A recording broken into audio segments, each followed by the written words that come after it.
votado esta meta? Bueno, para los diferentes cargos hay diferentes topes de gastos de campaña. En una parte para elecciones federales lo establece el Instituto Nacional Electoral. En otra parte pues los establece también el Instituto Electoral y de Participación Ciudadana para el caso de las elecciones locales.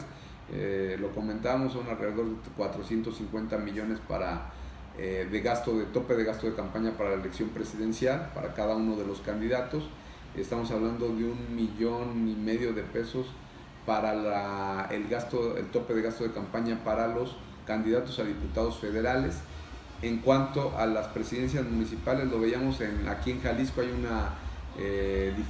una diferenciación en cuanto al municipio de que se trate. Estamos hablando de que en Lagos de Moreno es alrededor de 1 millón de pesos de tope de gastos de campaña para los candidatos a presidentes municipales. Lo que se hace es, a través de la Unidad Técnica de Fiscalización y con los auditores fiscalizadores que tiene el instituto, irle dando seguimiento a las actividades que hacen los diferentes candidatos, pero los candidatos y los partidos políticos están obligados a presentar y rendir sus informes de gastos de campaña, inclusive hasta presentar la agenda de actividades que van a hacer. Lo que se hace es, y esto es muy sencillo, si un partido, un candidato presenta su agenda de actividades y por otro lado informa de los gastos de campaña, cuando se van a verificar las actividades, primero pues se cerciora que se realizó la actividad, qué elementos o qué actividades realizaron, si había un templete, si había un grupo musical, si había sonido, cuánta gente participó, a lo mejor qué vehículos utilizaron. Se entrega la información y se cruza con el informe de gastos. Si esa actividad corresponde con el informe de gastos, pues únicamente se revisarán las facturas de los gastos que se realizaron, se validarán esas facturas que sean expedidas por proveedores que estén dados de alta precisamente en el sistema de administración tributaria y no habrá ningún problema. El problema puede surgir cuando los partidos políticos o los candidatos no proporcionan su agenda y cuando presentan sus informes de campaña, a lo mejor en los recorridos que están obligados a hacer los auditores fiscalizadores, encuentran o detectan la realización de un evento, pues los autores fiscalizadores lo que van a hacer es primero informar que no tenían agendada esa actividad, informar que localizaron la actividad de campaña de algún candidato de algún partido, van a dar un inventario de lo que encontraron ahí, si había templetes, si había sonidos, si había un grupo musical, todo lo que encontraron ahí, y entonces se cruzará si en el informe de gastos de campaña se presenta documentación respecto al gasto que se realizó en ese evento, pues bueno, habrá a lo mejor un llamado de atención nomás por no haberlo reportado, pero se cruzará la información. Lo grave es que al presentar el informe de gastos de campaña no vengan comprobados gastos de ese evento, pues lo que va a hacer la Unidad Técnica de Fiscalización, de acuerdo a los cálculos y de acuerdo a cómo estén los costos en el mercado en ese ámbito territorial, va a determinar que fue un gasto de campaña y entonces lo va a reportar como gasto de campaña y se irá sumando para ver si se alcanza el tope o se rebasa el tope de gastos de campaña, lo cual puede afectar a los candidatos y a los partidos. Si se rebasa, ¿qué sucede? Sí, puede haber, hay sanciones. Primero multa, ¿no? Si el candidato llega a ganar, eventualmente se tendrá que revisar, pudiera perder la candidatura y tendría que haber una elección extraordinaria. Esto es el trabajo de la unidad de fiscalización.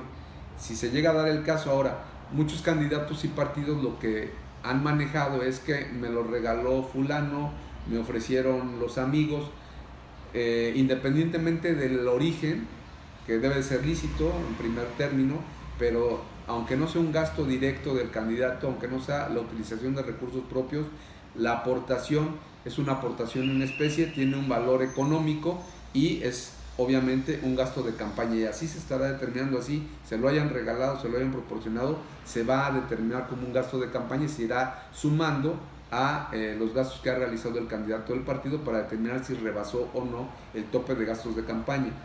Hay ahí en la ley cierto margen de que si rebasa en un 5% el tope de gastos de campaña, no afecta en mucho la elección. ¿Por qué? Pues puede haber algunos errores contables, no sé, eso es lo que establece la ley. Pero si rebasa ese 5% del tope de gastos de campaña y además el resultado de la elección le favorece, se va a analizar si fue determinante o no también para el resultado de la elección. Si la elección se definió por un margen de votación muy alto, que haya un 10-20% más de votos entre el primero y segundo lugar, pues se considera, y así lo dice la ley, que no fue determinante el rebase de topes de gastos de campaña para el resultado de la elección. Pero si la diferencia es de 5 puntos porcentuales o menos de votación entre el primero y segundo lugar y hubo rebase de topes de gastos de campaña en más de 5%, entonces la ley sí considera que el rebase de topes de gastos de campaña que realizó el candidato fue determinante para el resultado de la elección, y además de la multa, eventualmente, salvo lo que tenga que explicar el candidato ganador, podría perder la candidatura y entonces tendría que realizarse una elección extraordinaria. Así lo establece la ley, pero además en la elección extraordinaria quien rebasó el tope de gastos de campaña y fue sancionado no podrá ya participar como candidato. O sea, pierde la elección por completo. Exactamente, esa es la sanción que se establece. Bien. Sí. Ahora, ¿cómo trabajan ustedes